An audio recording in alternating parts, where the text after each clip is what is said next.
over. I can tell you the areas I be. How can I do 26 over on Evergreen? How can I do 26 over on Plymouth? Why did you get back with him? He came and got me whenever we got out because I changed my number and left him. No, here's the thing. Your sister can't turn around. Your sister cannot want treatment for you more than you want it. This is doing treatment already. What are you complaining about? You're doing 21, 30 miles an hour over the speed limit. I was just speeding to pass a car. That's it. That's all, Your Honor. And right out of the gate, notice what's happening here. The defendant is minimizing behavior. I was just speeding to pass a car. But legally, that argument almost never works. Speeding is still speeding, even if you're passing. Judges hear this explanation constantly, and it rarely earns sympathy. Question for you: should intent matter here, or is speed just speed no matter the excuse? That final judgment.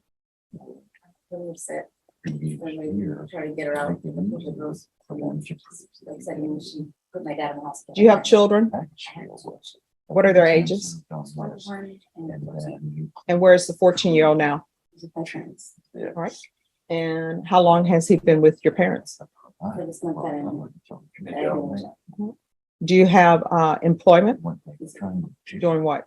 I'm a hostess and I'm an artist. I'm an artist. Hostess where? At Barlowbetter.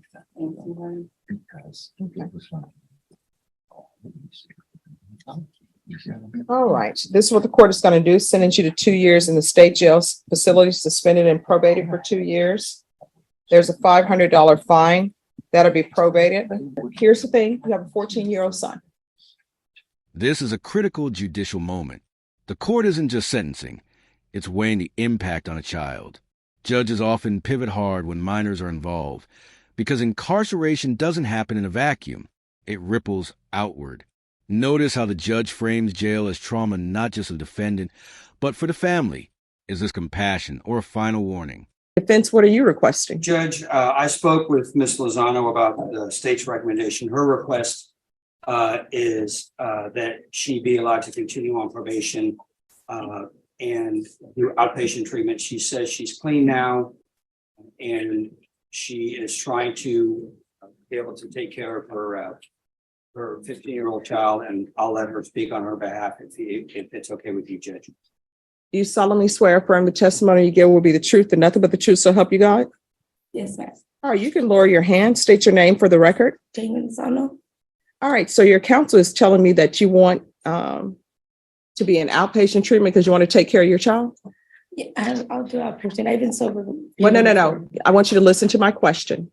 Your attorney says that you want to be out so you can take care of your child. Yes. Here's my problem with that statement.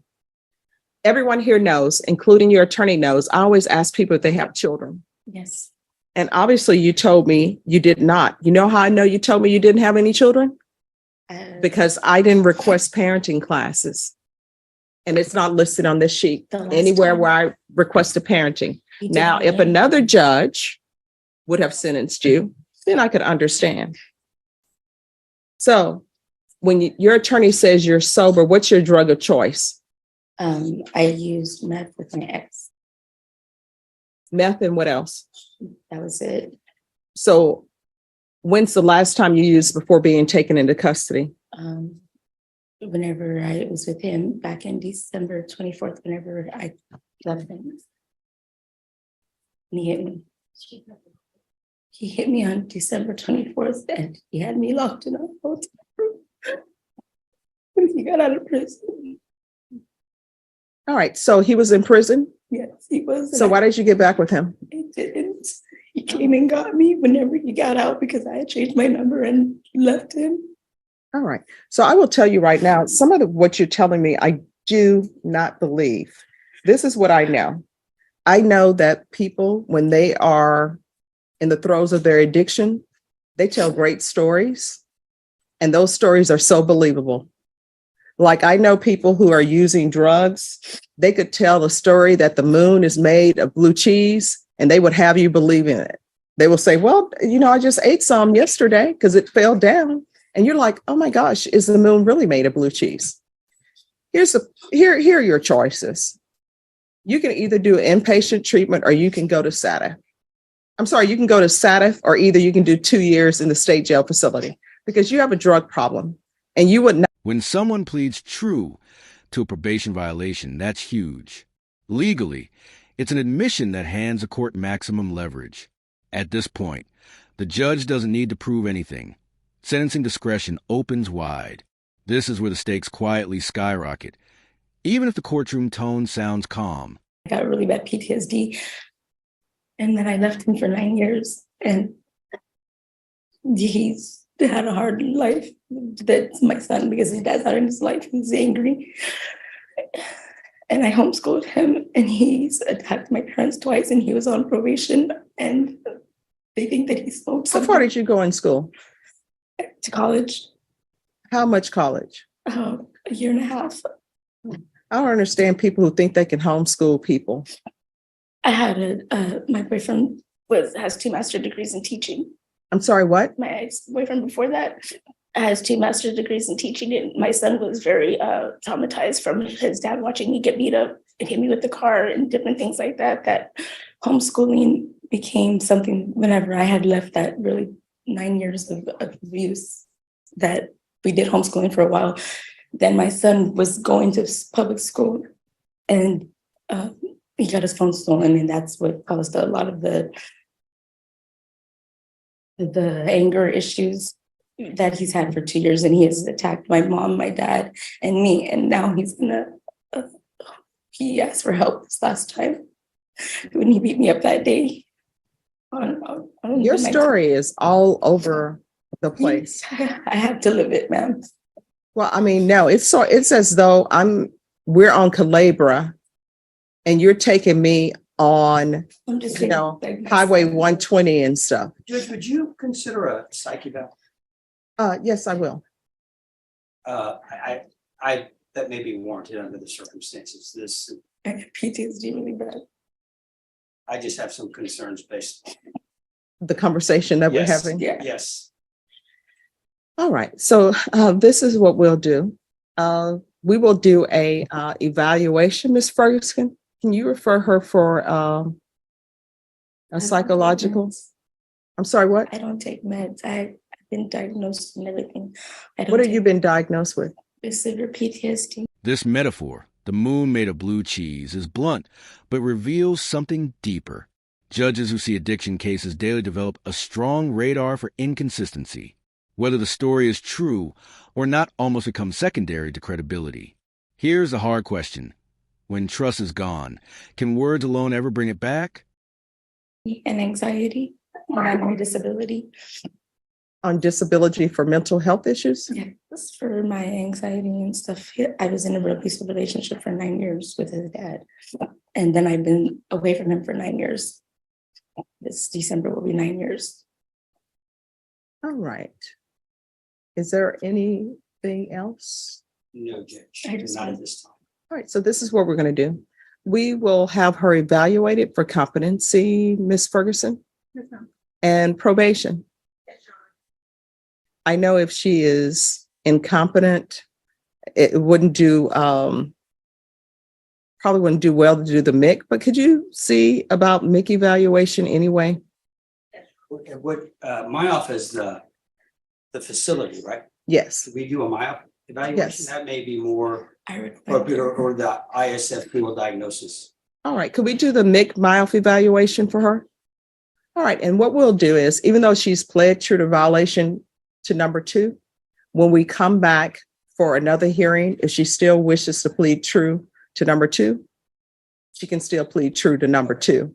But for now, counsel, are you asking that her plea of true be withdrawn? At this time, yes. Any objections? All right. Is there anything else that you need from the court? I just want to go home to hear my son. And I don't have a bond or nothing. All right. So what's going to end up happening is you're going to be evaluated. It's probably not in your best interest. If what you're telling me is true about your son, then you're in no condition to parent him. And he is probably in no condition to be parented. And if he is in a juvenile facility, that means that Child Protective Services is involved because he doesn't have a parent to pick him up. So, I live with my parents. okay. Well, they're not picking him up, obviously, if he's still in juvenile, and maybe they're not releasing him. I have no idea what his charges are. I'm sure your counsel doesn't have any idea what his charges are, and your counsel doesn't represent him. But what I'm telling you, in your best interest, I'm going to allow that the plea of true to number 2 be withdrawn without objection from the state and with a request from the defense. You're going to be evaluated by a doctor. When the doctor comes to see you, your attorney will let you know what type of questions they will be asking. But I am going to put in a mild evaluation as well, so the court can have options. A probation officer told me that I had to not show up so that I could get a new probation officer. Okay. All right, Ms. Ferguson, what date should we come back? All right, the court is calling 2022 CR 9151W, State of Texas versus Jamie Lozano. Could I have parties announced for the record for the state? Jason Garahan, Your Honor. Robert Maurer for defendant, Your Honor. And are you Jamie Lozano? Yes, ma'am. Showing you what's entitled motion to revoke community supervision. Did you review that with your attorney? Did you understand it? Yes, ma'am. Are you the same Jamie Lozano who's placed on community supervision in 2022 CR 9151W for the offense of burglary of a building with intent to commit theft on September 23rd, 2022 for a term of 2 years? Is that you? Yes, ma'am. State? Yes, Your Honor. Violated condition number 2 on or about the 19th day of October 2022 in Bexar County, Texas. The defendant, Jamie Lozano, is in there illegally using a controlled substance, namely methamphetamine, in violation condition number 2. How do you plead to that? True or not true? True. Your Honor, we'll waive the remaining violated conditions. Did you understand by pleading to violation of condition number 2, the court could find it true, grant the motion, and sentence you up to 2 years in the state jail facility and up to a $500 fine? Yes, ma'am. Knowing that, do you still wish to plead true to violation of condition number 2? Yes, ma'am. Court will find violation of condition number 2 true. And I'm sorry, defense, any objection to the state's waivers? No, Judge. All right, is there an agreement? No, there's not, Your Honor. All right, state, what are you requesting? The state would just recommend revocation. Defense, what are you requesting? So Judge, the last time we heard the court had or ordered an evaluation for Ms. Lozano for mental health, and she didn't qualify for DDRF or any of the other mental treatment programs. The probation department's recommendation was satisfied. Ms. Lozano wanted to address the court about her request to be continued. All right, you want to raise your right hand? Do you solemnly swear affirm the testimony you give will be the truth and nothing but the truth, so help you God? Yes, ma'am. All right, you can lower your hand, state your name for the record. Jamie Lozano. All right, did you want to question her or? Okay, Judge, I figured it'd be easier if she can just explain to the court what she's seeking and why she's seeking it. So right, explain yes. to the judge what she told me. No objection. Thank you. I have a 15-year-old son that I'm raising alone with my family helping me, and I'm the only. Then you're not raising your 15-year-old. Well, I mean, like without his father. His father's never been in the picture. You're mumbling. You need to stop mumbling because the court reporter needs to hear, okay? Oh, okay. All right, you may continue. Oh, well, I just want to go back on probation. I told the probation officer that day that I was coming up dirty, ended, and then, that I was sorry, and I've been sober since then. And my sister and my family is all sober. Who is your sister? She's present, Judge. She's person in the Air Force. She's in the Air Force. Oh, what's your sister's name? JC Lozano. Okay. She lives across the street. So what do you think should happen to you for testing positive? I mean, I came back to jail and I've been sitting there and I've been reading my books. No, my question, listen to my question. What do you think should happen to you for testing positive? I do remember you. Mm-hmm. Your hair color has changed. So what are you requesting? What do you think you should happen? You tested positive. Discuss your options with your attorney? Yes. All right. So which do you prefer? 18 months in the state jail facility or inpatient treatment? I want outpatient treatment, but I'll take the. I cannot hear you. I said I want the outpatient that was recommended, but I guess I'll have to take the. No, I mean, you're not doing outpatient treatment. It wasn't recommended. Inpatient was recommended. Inpatient treatment was recommended. Here's the thing, Ms. Lozano, you were here before me previously, and at that time, I believe you had green, purplish hair. No. Your hair was not blonde. It was yellow. Yellow. Okay. So you were here before me. So I remember you. And I thought then that you had drug issues. And what I said at that time was, we will try it your way. And so you were given a chance to be in the free world and not use, but you used. Yes. There are consequences for actions. And people seem to think that the consequence for the actions is to cry and beg to get what they want. If everybody could write their own program when they have a drug problem, you wouldn't be here because you would have written your program and you would do great on it. And I can say that if I could write my own weight loss program and have it work, guess what? I wouldn't continue to eat the pecan turtle ice cream that they have, the HEB brand, which they're out of now. And that's not because of me. So what I'm going to do is you are going either to inpatient treatment and you're going to SATF. Is that what they're recommending? That's a recommendation. All right. And I'll have you referred to felony drug court. If felony drug court accepts you, then you can go to felony drug court. But if they do not, you're going to SATF. And what I can tell you is felony drug court is not going to accept you if you come with your idea that I only used one time. I didn't say I used one time. Let her talk. And let me just tell you, the problem is your sister and other people who are in the military, living their life, doing what they're supposed to do, they want what's best for you. And they want to believe you. But my experience with people who are addicted, they tell great stories. And sometimes I'm listening to it and I'm like, that sounds very believable. Maybe they did go to outer space. Maybe the moon is made of green cheese or blue cheese because it sounds so believable. And your relatives want to believe you, but you need to get your life together. It's currently not. It's chaos. And I'm trying to help you with the chaos. That was not my life. I was already starting my business that I have already started. No, I was. Because you know why? You know why I know that was your life? And I had returned. That was in October, and between October and then I got sober and I was living with my parents in order to help me get. You know why I know your life is chaos? Because you're here in a felony court for a felony charge. Stop talking. Yeah. Stop talking. You're here in a felony court for a felony charge. Yes, I understand. So again, if you don't want the treatment, you can just do your 18 months. You'll do your 18 months, you'll be done, and you can make whatever treatment plan you want to. So do you want the 18 months in the state jail facility or do you want treatment? That's either yes or no. If you don't want treatment, then I will not give it to you. Somebody else will take advantage of it. And you can do your 18 months. You can mark your days off on your calendar. You'll get credit for any time that you've already been in custody for this case. And you can mark 18 months of your life off on the calendar. And then when you get out, maybe your sister or somebody will take you in. Maybe you will not use any more drugs. It's completely up to you.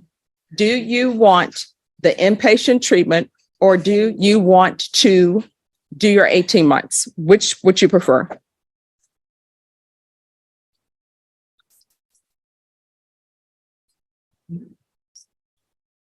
No, here's the thing. Your sister can't turn around.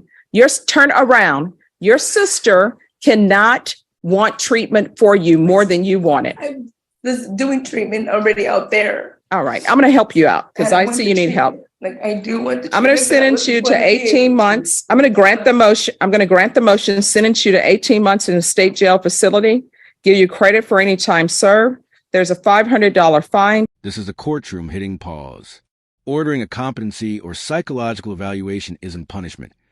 It's a legal safeguard. The court is essentially saying, before we go any further, we need to know if this person can even meaningfully participate in their own defense. It's rare, serious, and often misunderstood by defendants watching this unfold. That you didn't have a valid driver's license or didn't have insurance or something, right? But speeding got the attention of the officer. Would you agree with that? I would agree, and I would agree that my car was distinctive, and that I know All that right, he but that spotted has me nothing every to do time. with that has nothing to do with you speeding, though. Well, I mean, I guess it does. It stands out even more. Your speeding and your car is distinctive, right? Correct, Your Honor.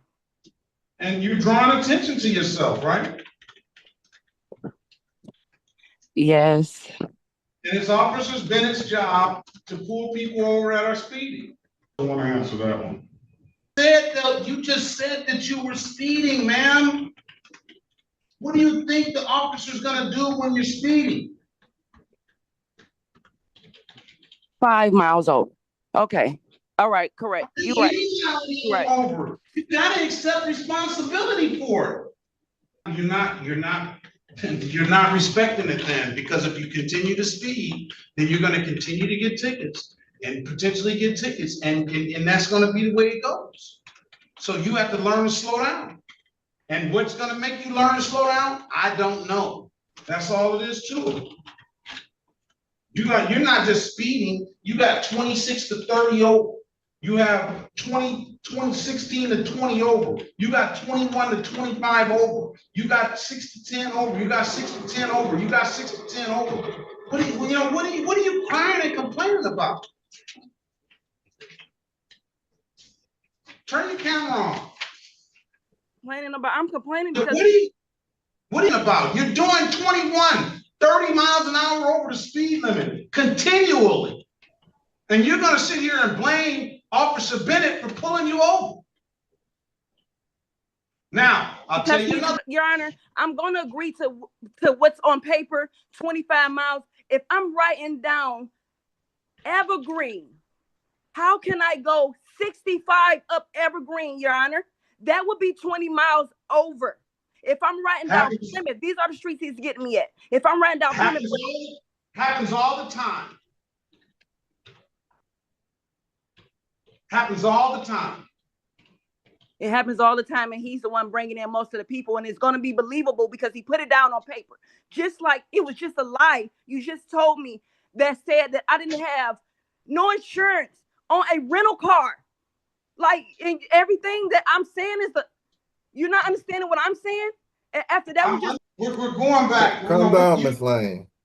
No, we're going back to this. You admitted to speeding, ma'am. You admitted to that. I did admit that. You said you sped. You said so. But not 30 miles an hour up Evergreen. That's going. Listen, I'm talking about the past you bled. You got 30 miles an hour back years ago, 26 to 30. On this occasion, it said you were going 21 to 25 miles an hour over. On another occasion, it said you were going 16 to 20 miles an hour over. On another occasion, it said you were going 6 to 10 miles an hour over. On another 2 occasions, it said you were going 6 to 10 miles an hour over. So you admitted to that. Now, I'm tired of people coming in blaming Officer Bennett. Officer Bennett just targeting me. Officer Bennett is doing this. Ms. Lane. Why is it so hard to believe? Ms. Lane, calm down. You're just not gonna get it. I'll talk to her further, Your Honor. Well, if I would give a little bit of credence to what she's saying, if she doesn't sit here and admit to speeding all the time, I would give a little bit of credence. But she can't sit here and tell me that Officer Bennett is targeting her when she's admitting to speeding up the street. What is Officer Bennett out there supposed to be doing?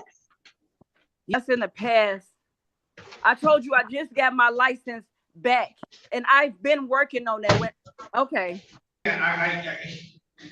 I can't get you to understand any better, ma'am. I got other people. I just can't get you to understand any better. You're just not going to accept really the responsibility fully. Really, that's why I took the plea, because I'll give you that. But we're going back and forth about Officer Bennett targeting you. You don't understand that you're giving him reason to pull you over.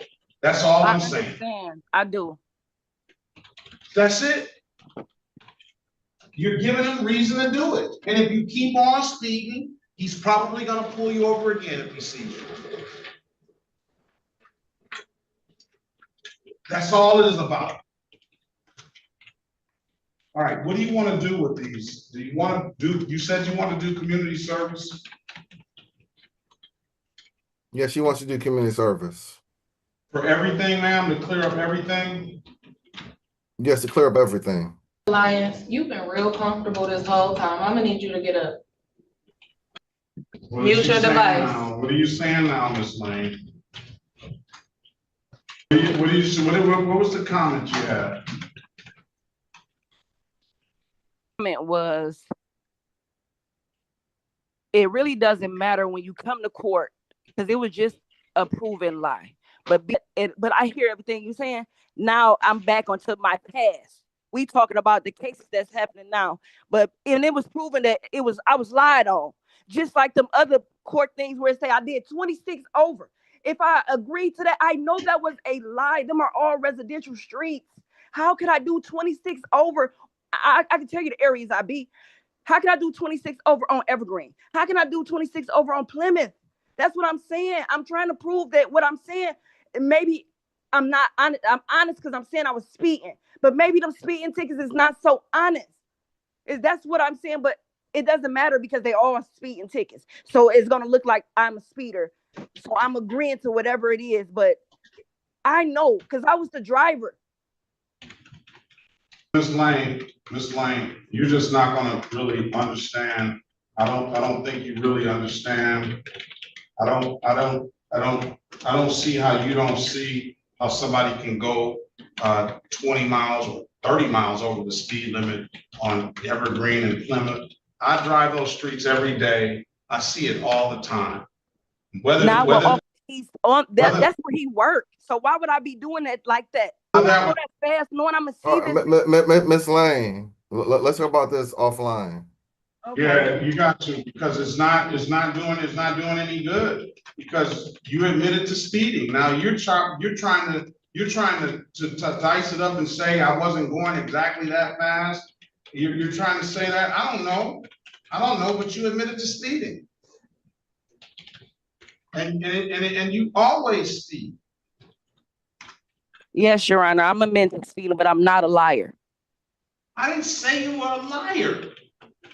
Saying you don't know, meaning that you're not sure what I'm saying to be true. That's what you're saying. But I'm agreeing.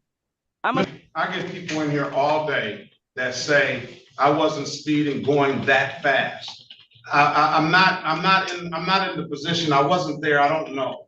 And at the end of the day, to the court's eyes, it really doesn't matter how fast you were going when you're taking the deal and saying I was speeding and you're accepting the deal. That's as simple as that. I didn't say whether you were going 20 miles an hour over, but you're putting up the defense that how can I do that on Plymouth or Evergreen? I say it's very easy to do that on Plymouth or Evergreen. I think everybody in here can see people going 20 miles and 30 miles an hour over a Plymouth and Evergreen all day, except you. You're just saying, I wasn't going that fast. I was going 19 over. Is that what you're saying? I don't know. You're just gonna, let me just get it done. 72 hours of community service will clear everything up. That's all your old stuff and everything. 72 hours of community service. Refer to community service coordinator. Do you have an ink pen? No. Oh, you said I have an ink pen. Oh, okay. I thought you said I had any questions.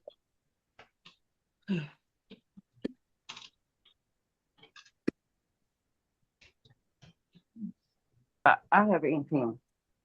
All right, 313-965-8130. I'll waive the warrant fees. And I refer to community service. If you don't hear from them in a week or so, You can always zoom back into the court, or you can call that number to get it set. I'm gonna give you until September the 4th. I don't necessarily expect it to be all done, but I expected a very good effort on it to be done. We'll come back on September the 4th and see where you're at, okay? Then it pulls you over and you're doing the speed limit with 10-2 on the wheel and you got all your stuff together, then somebody would entertain that. But by you speeding, nobody's really gonna entertain all the other stuff. You should need to slow down. All right, best of luck to you. Thank you. And here's the turning point. The judge draws a hard line. Motivation cannot be outsourced. Family support, good intentions, even desperation. None of it replaces personal accountability in the eyes of the law. This sentence isn't just about punishment. It's about control being taken away when chances are exhausted. Final question for you. Was this inevitable, or was there still a path that could have changed the outcome? If you want to, just outweight this point and it will go away after 2 years. But maybe more to the point, if this is what concerns you, is there's a way for you to get rid of that point. But all I can do is explain to you how to do it for yourself. I can't do it for you. But are you curious? I am curious. I'm also curious to know if I don't know, like I'm trying, this is my first time. I'm not sure if I'm doing this right. Trying to fight it. I'm just agreeing with the officer. I honestly don't even remember that day how much speed I went, because like I said, he was traveling opposite and there was multiple cars and he was behind another car. Here's a couple of things I would tell you. First of all, we do not mind people coming in here and essentially saying, look, I don't know what I'm doing, but I want to see what happens and this is what I want. The first thing first is, when you're telling me that I thought I got pulled over for no plate, that doesn't make a lot of sense, because the trooper, if he's coming at you the opposite way, he wouldn't know you didn't have a plate on the back of your car. So to spin around on you and pull you over is probably for a moving violation. Well, the other thing is, what's that? I am so sorry, Your Honor. You can finish. I'm so sorry. I didn't mean to cut you off. The other thing is, most of the people don't realize just how far away that they're getting radared by that. So in other words, it would be the opposite direction radar in the front of the trooper's vehicle. Yes, you likely got radared when you were passing someone, and that's why it was 88. I will tell you this, though. The actual law is you still can only go up to the speed limit to pass somebody. That's how slow somebody's supposed to be going for you to pass them. You were allowed to go up to 70 to pass. But passing is not an exception to the speeding rule. You still only can go the speed limit. But like I said, if you don't remember how fast you're going, the trooper's testimony would have been, of course, that his radar said 88 and that he checked his radar. So if you had a hearing, I likely would have found you responsible. But here we are, sort of on the back end. But here's what I can tell you about points. On the Secretary of State's website, they have something called the Basic Driver Improvement Course. It's a safe driving quiz that you take online. I can't imagine it's very hard. It just takes up some of your day. Here are the 3 rules for it. You can't be a CDL driver, right? That means driving the big rigs. You're not driving the big rigs, right? 2, you can't be carrying more than 2 points on your license already. You wouldn't be, because you said, I got this good driving record before this. And 3, you can't have taken this test before to get rid of points, which I don't imagine you have before. You don't get to keep using this trick, but if you go to the Secretary of State's website and you take that Basic Driver Improvement Course, the carrot they give you is they'll remove the points from any one moving violation, which is what this is. So you have the opportunity to make it 0 points, but you have to jump through those hoops yourself. I can't do it for you. Does that make sense? That does make sense. Right. So otherwise, all that's left for you to do is, for us here on this ticket, is to call the district court to make arrangements to pay that fines and costs. And the point will either go away after 2 years, or you can make it go away if you want to take those steps. All right? All right. I do have a question. If we're able to pull the footage of that day, because the officer did say his camera was on. And when I was passing the car, he wasn't behind me like right away. It was a few miles down the road, and then he went behind me. So that's why I thought it was my license, not the I will let the trooper correct me, but when they say that, the camera comes on when they turn on lights and sirens. So it wouldn't have been on coming at you when it caught you speeding, and then he looped around on you, and then if to pull you over, he put his lights on. That's the camera footage he'd have, not of the speeding incident. Can he pull that's so difficult. That's since there is no proof and he said I was going 88 and I'm just agreeing to it. What do I do, Your Honor? Well, you could fight the ticket, but like I said, I know what his testimony is going to be, and your testimony is going to be, I really don't know how fast I was going. So, but there's not much. You just said he didn't have. You just said that there was the radar doesn't. He can't prove that radar was my car when he was trying. No, ma'am, that's sort of a misunderstanding. Proof comes in many different forms, right? Now, if he had video footage, right, that would be one type of proof. But his testimony is in fact proof, because he would be under oath and he would testify as to your speed. That is proof. And for mine, can I be under oath and testify? You would be under oath as well, but your proof would be, I really don't know how fast I was going. I just don't think I was going that fast. Which one of those two proofs sounds more firm and that I would go with at the end of the day? Well, I would go with mine because the officer was really traveling the opposite direction. And I know I'm a safe driver. That's why I said I don't know. And that's why I was so confused when he pulled me over, was because Ma'am, would you like to have a hearing? If that's possible, yeah, I think I would. All right. So, Trooper, if you would go ahead and raise your right hand. Yes, sir. Ms. Aguilar, go ahead and raise your right hand. I apologize about the video as well. I'm having connectivity issues.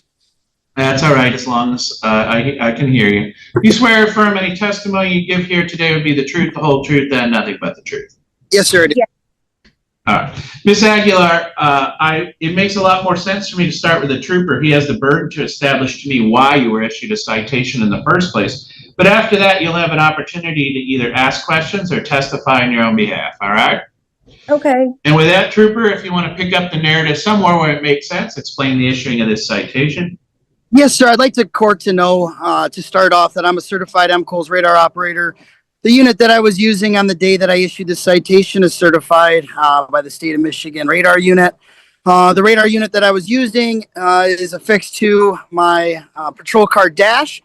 And I verified the working condition of the radar at the beginning and end of my shift, as I do every single day. On this specific day, on April 4th of 2025, approximately 7:49 a.m., in the county of Allegan, township of Gunplain, I was actually working stationary radar patrol in the median just north of 106th Ave. I was facing oncoming traffic, so southbound traffic, while my patrol car was facing northbound. While doing so, I activated my stationary radar, opposite direction radar, at which time I observed a white Nissan passenger car pass through the operational range or beam of my radar. At this time, I observed the vehicle traveling 88 miles an hour in a 70 mile per hour zone, and subsequently initiated a traffic stop of the vehicle and identified the driver as Ms. Aguilar. And after a brief investigation, issued a citation for 6 to 10 over rather than the 18 over that I observed her traveling. I would like the court to know that my radar unit was free of any obstructions. The vehicle that I was tracking was the vehicle being driven by Miss Aguilar. I know that because as the vehicle passed through the operational range of my radar, I heard an audible tone corresponding with the speed. And then once the vehicle passed through the operational range of my radar, the tone ceased to exist. So I'm confident the target vehicle was the vehicle that I stopped. And the driver of the vehicle was the driver that I issued the citation to. And Trooper, I'm just going to ask you a question or two because I know that Ms. Aguilar is interested in how this works. You testified that you checked your radar at the beginning and end of your shift. I'm assuming what you mean by that is you checked it against your separately calibrated speedometer. Correct. So we're required at the beginning of beginning and end of every shift. It's actually on our program or on our daily system where we check and track the condition of the radar to make sure it's working in proper condition, that everything is accurate, and that there is nothing is inaccurate, nor is it not functioning properly. And then let me ask you, Trooper, if during the check at the beginning of your shift, it did not check out, what would you do? I would not be able to conduct radar. I would have to immediately contact Wheels or our technicians to come immediately and fix and calibrate and make sure to get the radar in working condition. It's actually, we are not allowed to use that radar unit if at any point in time it is not in proper working condition. And then if it was working at beginning of shift, you wrote tickets all day, and then at your end of the shift, there was a problem with the radar, what would you do with the tickets you wrote all day? They would immediately have to be voided. All right. And so, Ms. Aguilar, I'll turn this over to you now. So it's your turn to either testify on your own behalf or ask questions of the trooper. I would like to get proof. I feel like I should see the video to testify for the proof. Ma'am, the enormous amount of evidence that he just testified to is the proof, just so we're clear. Yeah, he said that he was clocking south, but I saw him while traveling before passing. He was moving and making a U-turn. He wasn't sitting still. He wasn't. That's why I'm really confident that there was other passing vehicles. And he said that he's confident that the radar did read, and that's not technically proof. Like, he's just verbally saying confident. And then he was behind a different car before. No, ma'am. I'm gonna sort of crawl through this because if there was somebody else behind you, we wouldn't do this. But I want you to leave here understanding what happened. Okay. So what he testified to is he's literally just sitting there with his radar on, right? So to make sure that the radar works correctly, in the beginning of his shift, his radar has to check against a separately calibrated speedometer in his vehicle and come up with the same reading. If it doesn't, he can't use the radar all day. Then he uses the radar all day, and he does that check at the end of the shift too.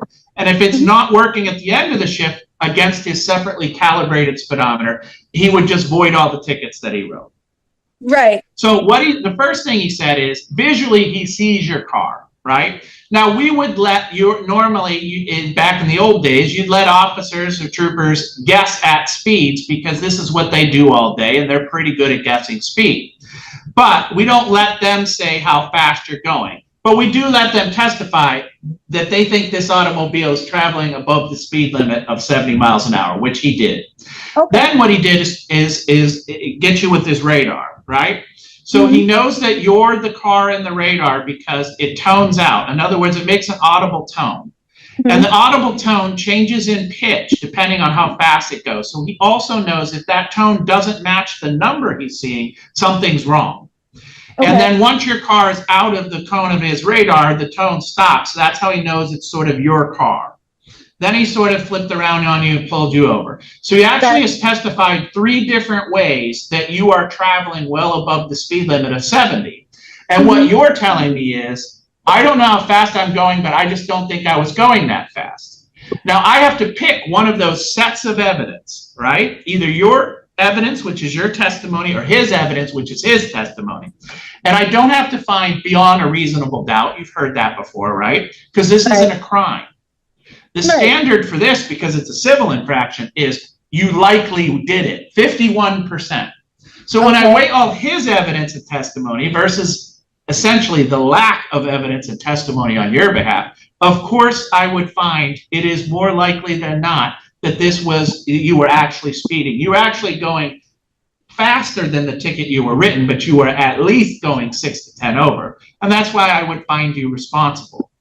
If you're searching for more than that, or that doesn't feel like a sufficient explanation to you, I don't know what else I can do for you, ma'am. That's how this works all day, every day.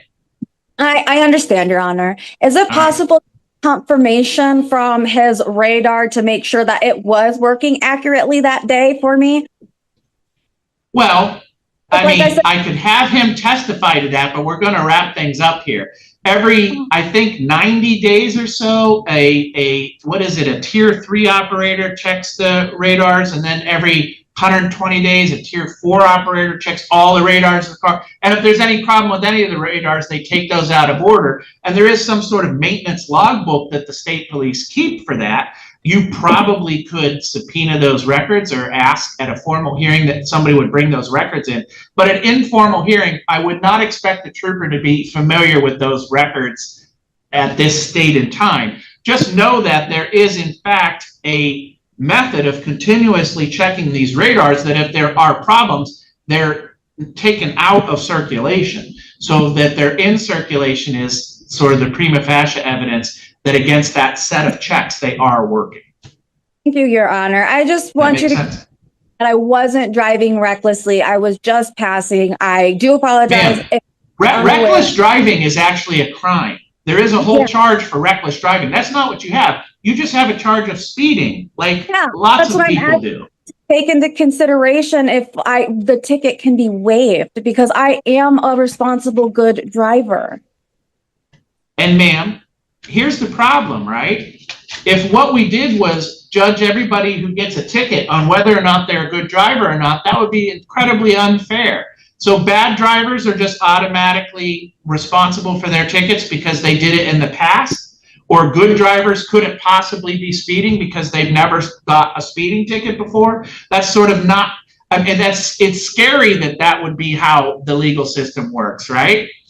I would judge this circumstance just on this circumstance, this time frame, and the facts that are presented before me, which is exactly what we did. Now, as far as getting a break, you did get a break. You got a break on the side of the road where this trooper decided to write you a ticket that's a third less than what he could have written you for, right? What could he have written me? I don't know what he could have written me for because... Well, ma'am, if you're going 88 in a 70, how many miles over the speed limit is that?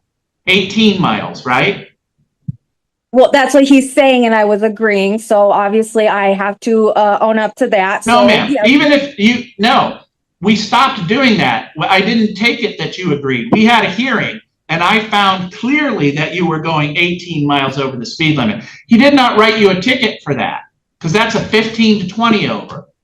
That's not what you're here on. That's not what I just found you guilty on. I found you guilty on a 6 to 10. He could have written you a 10 to 15, and you would have been responsible on that. He could have wrote you a 6 to 10. He could have wrote you a 1 to 5. He not only gave you a break 1 down, he gave you a break 2 tickets down. And you're still here just saying nobody gave you a break, right? No, you're misunderstanding me because I'm not aware of breaks and tickets. This is my first one. So I hope you understand that I don't know that that is a break. But thank you for informing me about that. I'm here to fight it because I was just speeding to pass a car. That's it. That's all, Your Honor. And that's the break that I was looking to get. If I'm accused of speeding, I apologize. I was just passing a car in the left lane and got back over. He then was traveling behind a different car, turned his lights on, then came to me, and then I pulled over. Like I said, it takes a while for him to catch up to you, right? Because you're going. He didn't take a while. 70-something miles an hour, and he's going no miles an hour. He has to turn around and come after you. But one more thing, Ms. Aguilar, because you had a contested hearing, you now do have a right to go to what's called formal hearing. Formal hearing is in front of the district court judges with the prosecutor's office. But to go to formal hearing, you must do 2 things. One is you must ask for that within 7 days of today's date. Your window of opportunity to contest this further closes after 7 days. And 2, you must come in and post a cash bond in the same amount as the fine to guarantee your appearance at formal hearing. Do you understand your rights on appeal? Yes, I do. All right. Then we're all set for what we need to do here today. I'm going to go ahead and release parties. Thank you.